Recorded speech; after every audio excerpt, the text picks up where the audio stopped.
Orang makmum komplain kepada tuan imam tadi itu, Pati, kenapa Pati baca nyaring? Jadi kata Pati, kukira tadi itu sembahyang asar. Memangnya sembahyang asar baca nyaring? Nah, jadi jawabannya juga tersalah. Jadi itu yang pertama, kesalahan yang pertama. Jadi kenapa baca nyaring? Kukira tadi itu sembahyang asar, bukan sembahyang zuhur. Zuhur asar kedua-duanya dibaca secara perlahan-lahan. Lepas itu ada salah satu daripada makmum tampil pula, Fatih syabas, selamat, suara Fatih merdu betul, sedap, lagunya Musyalir Rashid. Jadi kata Fatih menjawab, itu sebelum Fatih berwudu. Kalau Fatih berwudu lebih mantap lagi bacaan. Berarti Fatih tadi sembahyang tak berwudu. Innalillahi wa inna ilaihi raji'un. Semacam itu apa pula? Itu bukan tahadusan bin ni'mah, itu menampakkan kejahilan dan kebodohan diri sendiri. Berapa lagi? 5, baca 5 lagi terakhir. 5 ini. Apakah maksud kalau kita sering bermimpi bergaul dengan ulama? Dikatakan oleh Imam Ibn Sirin di dalam kitab Ta'birul Manam atau Ta'birul Anam fi Ta'biril Manam, kalau kita sering bermimpi atau bertemu dengan salah seorang ulama, sikit sebanyak sifat, kriteria, kebaikan, kemuliaan, ubudiyah, takwa, ibadah, wara', zuhud ulama yang berkenan itu akan kita ambil atau akan ada nanti pada diri kita. Atau dengan bahasa lebih jelasnya, sedikit sebanyak kemuliaan yang ada dengan ulama itu akan menjadi kebiasaan kita.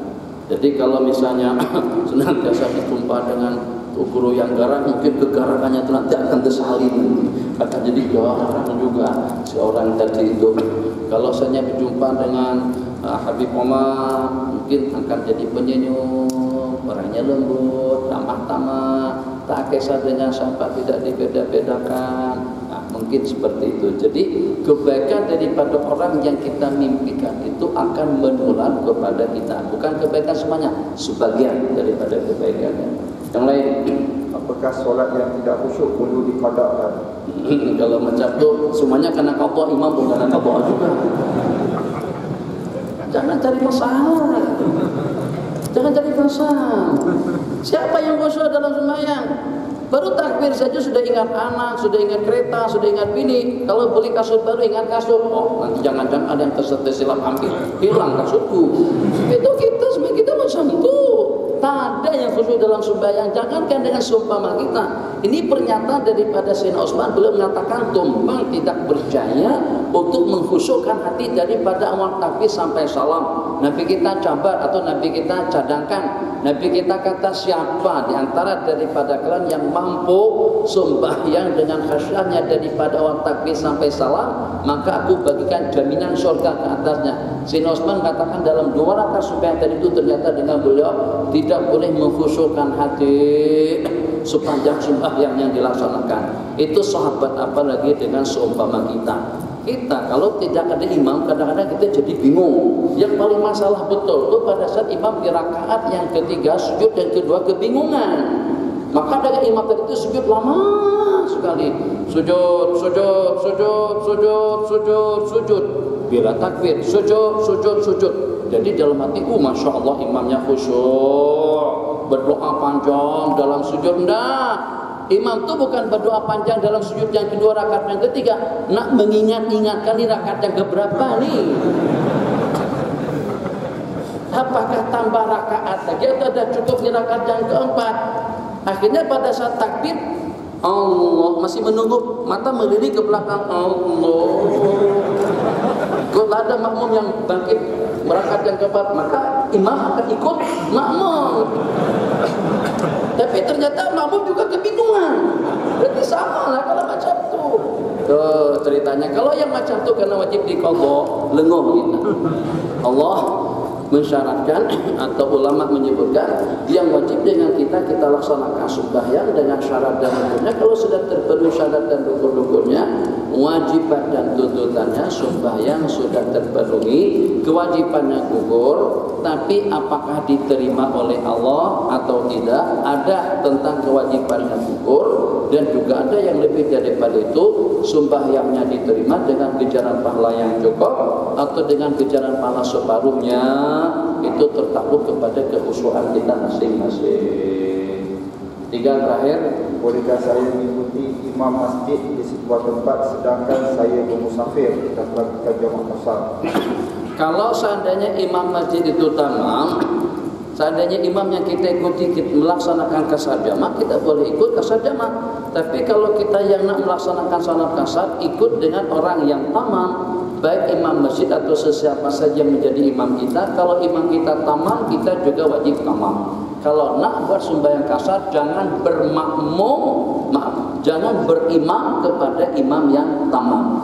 Kalau seandainya imam melaksanakan sembahyang subuh, katakan saja imam tadi itu qadhaan. Terus dengan kita musafir nak buat sembahyang 2 rakaat secara kasar. Boleh tak dengan kita melaksanakan kasar 2 rakaat, kan sama hitungannya? Tetap juga tidak boleh. Kenapa? Sebab yang 2 rakaat subuh tadi itu tamam, sempurna. Dia bukan kasar daripada 4 menjadi kepada 2. Memang hitungannya 2. Jadi ulama mengatakan kalau sesaat saja dengan kita ikut dengan imam yang tamam sempurna 4 rakaat, maka dengan makmum di belakang pun juga harus tamam 4 rakaat. Habis 2 1. Dalam surah Al-Nahl ayat 26 Allah berfirman, "Hendaklah kamu menyembah Allah dan jauhilah taghut." Siapakah dia taghut? Taghut itu tiap yang disembah selain daripada Allah. Syekh Muhammad Al-Maliki itu orang Wahabi saking, dalam bahasa saking bencinya, saking itu bahasa sana, maksudnya terlampau benci dengan beliau sampai-sampai Syekh Muhammad itu mereka perumpamakan taghut. Habib Omar taghut. Kenapa? Taghut yu'bad bin dunillah. Karena selepas pengajian selesai, kalau di bulan Ramadan tidak ada pengajian kira-kira pada tahun 80-an atau tahun 70-an ke atas. Saya datang ke Mekah pada tahun 74. Bulan Ramadan di Masjidil Haram, tiang-tiang meniang masjid itu sudah ada masyayikh, sudah ada ulamanya. Syekh Hasan Masyad duduk di mana, Syekh Abdullah Laji duduk di mana, Syekh Muhammad Al-Maliki duduk di mana, itu sudah ada dengan murid-murid masing-masing. Di samping tiap tu guru mesti ada terdapat beberapa orang korporat, orang-orang kaya yang akan membukakan orang ramai, yang nanti petang-petang sebelum maghrib cari untuk berbuka bersama mereka. Jadi pengajian yang paling ramai ribuan. Begitu salam, assalamualaikum warahmatullahi, assalamualaikum warahmatullahi. Manusia sudah berkerumun mendatangi majlis pengajian Syekh Muhammad pada asal bulan Ramadan. Tak ada mikrofon, tidak ada pembesar suara, tapi dengan suara yang lantang. Asyhadu an la ilaha illallah, astaghfirullah, nas'alukal jannah. Badan beliau pernah tahu kan Syekh Muhammad badan besar, orangnya tampan, janggut, masyaallah tabarakallah. Beliau daripada keturunan Al-Maliki atau daripada keturunan Maroko, Al-Hasani daripada keturunan Sayyidina Hasan ibni Ali radhiyallahu taala anhuma. Jadi pada saat majlis itu bersurai, mesti orang ramai berkerumun menyalami, memeluk, mencium dan sebagainya. Wahabi Jumboro, tuh tengok tagut tuh. Maksudnya patung yang disembah selain daripada Allah. Jadi kalau cium tangan tagut dikatakan, tapi kalau cium hidung, wah sama aja cium. Mereka kalau dengan raja-raja mereka cium hidung, kadang-kadang yang cium bibir itu kalau suami istri saja, bukan cium laki-laki macam tu. Itu tadi masalahkan. Kadang-kadang juga yang cium bahu, rasa enggak? Itu Raja Pahalka sudah meninggal, Raja Khalidka sudah meninggal, Raja Faisalka sudah meninggal.